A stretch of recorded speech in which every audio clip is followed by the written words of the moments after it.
Assalamualaikum warahmatullahi wabarakatuh. I am Alivia Putri Sabrila. I want to explain about faithful translation atau metode penerjemah setia. Faithful translation is used by the translator when he tries to reproduce the contextual meaning of the original text accurately within the boundaries of the grammatical structure of the target text. In the translation process, words that contain cultural value are translated based on contextual manner by maintaining the authenticity of the message, but there are still grammatical irregularities that are allowed and the choice of words is not flexible. This method of translation adheres to the intent and purpose of the search text, so that the translation results sometimes feel stiff and often feel foreign. Jadi maksudnya penerjemah setia mencoba mereproduksi makna kontekstual teks sumber dengan masih dibatasi oleh struktur gramatikalnya. Penerjemah setia sangat menjaga tatanan bahasa dari teks sumber. Penerjemahannya kaku sehingga hasil terjemahnya bersifat tidak lazim atau tidak wajar. Kenapa kok kaku? Karena masih sangat setia pada makna dan tujuan bahasa sumber. Next, contoh. Jack is too well aware that he is naughty. Jack menyadari terlalu baik bahwa ia nakal. Itu kan teks sasarannya terasa kaku, walaupun terjemahnya itu sudah bagus. Itu karena dia mempertahankan bentuk yang aslinya. Dan dalam kalimat ini, penerjemah secara setia mempertahankan frase too well aware ini dengan menyadari terlalu baik, walaupun terasa janggal, ya kan? Dan akan lebih tampak wajar jika kalimat tersebut diterjemahkan menjadi Jack sangat sadar bahwa ia nakal. Selanjutnya,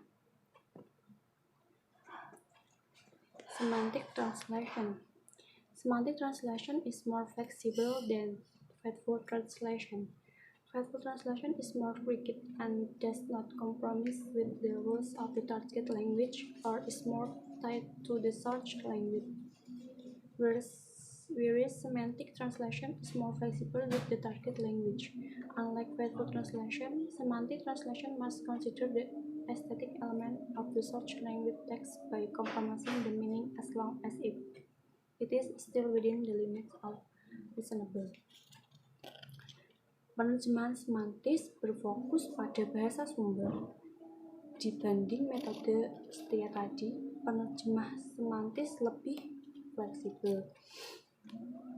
Maksudnya fleksibel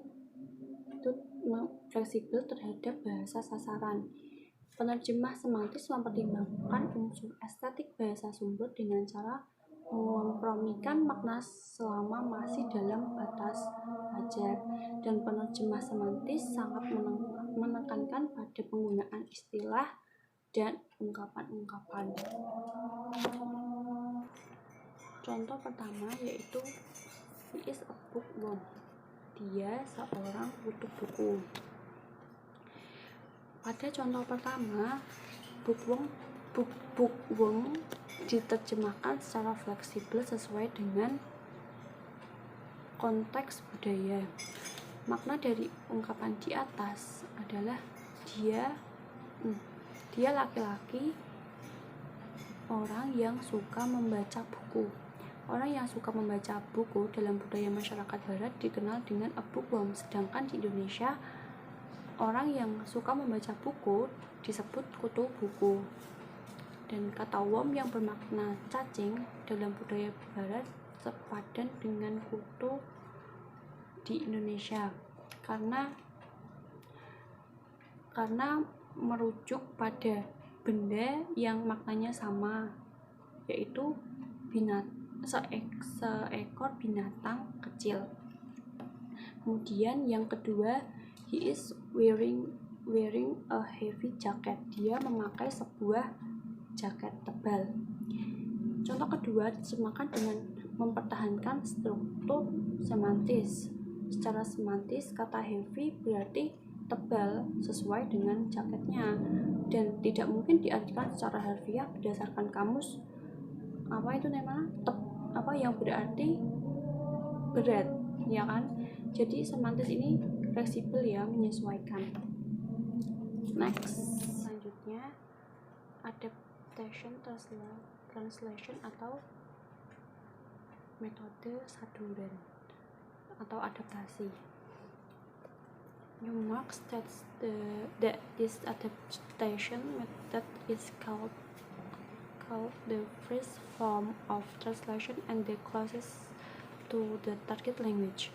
The term adaptation can be accepted if the adaptation does not sacrifice the theme, character, or storyline of the source text.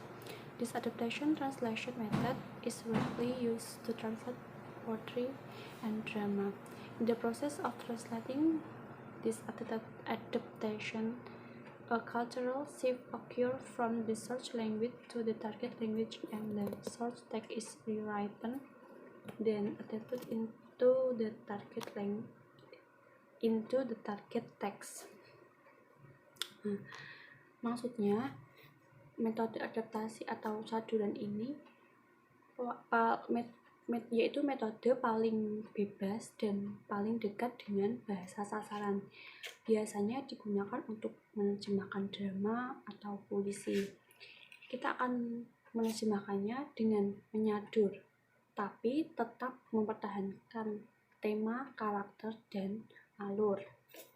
Tetapi dalam penerjemahan ini terjadi peralihan budaya bahasa sumber ke bahasa sasaran.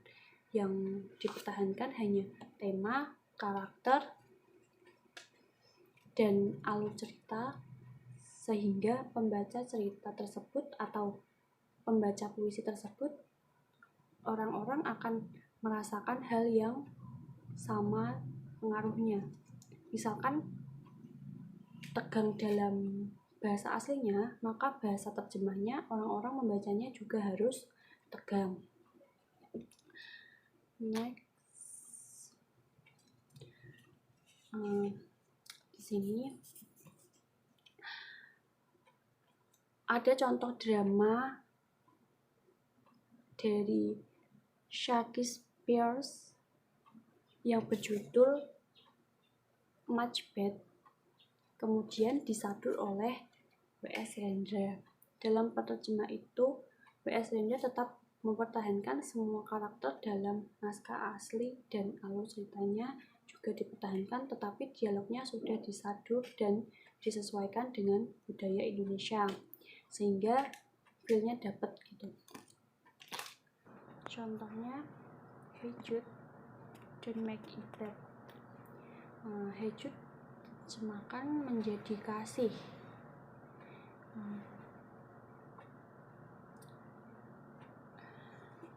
Diterjemahkan menjadi kasih tanpa memperhatikan struktur maupun tata bahasa, tetapi langsung fokus pada maknanya. Penerjemah bebas menerjemahkan maksud isi penulis dengan mencari padanan kata bebas menurut penafsiran dirinya sendiri. Kemudian Don't Make It Bad diterjemahkan menjadi dimanakah. Meskipun gak nyambung, tapi emang istilah-istilah seperti itu emang ada. Contoh kemarin yang dijelaskan Kak Naja, you make my day, ya kan? Itu artinya kan kamu membuatku bahagia, kan? Emang aneh, gak nyambung, tapi istilah-istilah seperti itu tuh emang ada. Dan selanjutnya, take a sad song and make it better. Mengapa kau tinggalkan aku? Remember to let hear into your heart. Ingatlah kau padaku. Dan yang terakhir, then you can start to make it better. janji setiamu takkan ku lupa. Dalam kalimat itu semua, benar-benar penerjemah menerjemahkan teks sumber ke dalam teks sasaran itu dengan sangat bebas.